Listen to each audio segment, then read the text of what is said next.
Il termine di presentazione delle liste di candidati per il Parlamento è fissato per domenica e in attesa di ufficializzare i nomi la Lega lancia la sua sfida per un profondo rinnovamento chiesto dalla base.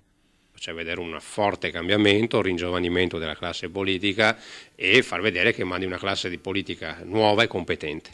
La linea scelta però è quella di evitare nomi di richiamo, ma completamente a digiuno di politica, quella cosiddetta società civile da cui hanno pescato a piene mani gli altri partiti.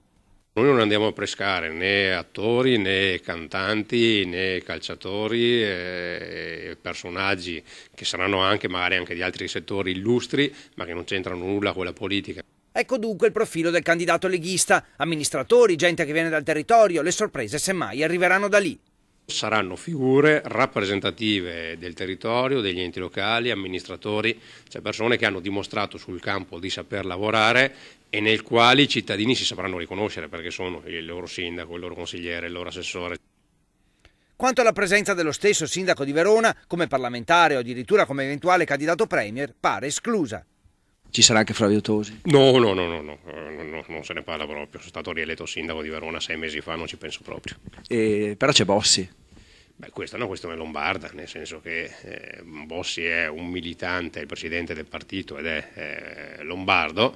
Se la Lombardia ritiene di candidarlo, questa è una scelta della Lombardia. Resta aperta però la discussione su chi sarà il candidato premier della coalizione PDL-Lega. Berlusconi ha fatto scrivere presidente sul simbolo, Maroni ha risposto per le rime. La tensione è palpabile e sottolineata anche dagli avversari. Questo sembra un paese incapace di voltare pagina.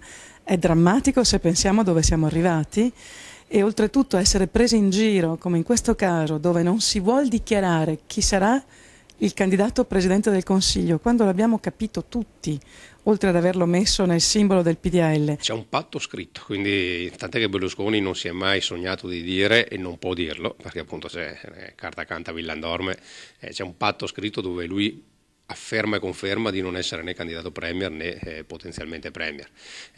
Lui è il presidente del PDL e quindi può scrivere Berlusconi presidente, è il presidente del Milan e quindi può scrivere Berlusconi presidente, non può scrivere presidente in quanto futuro presidente del Consiglio.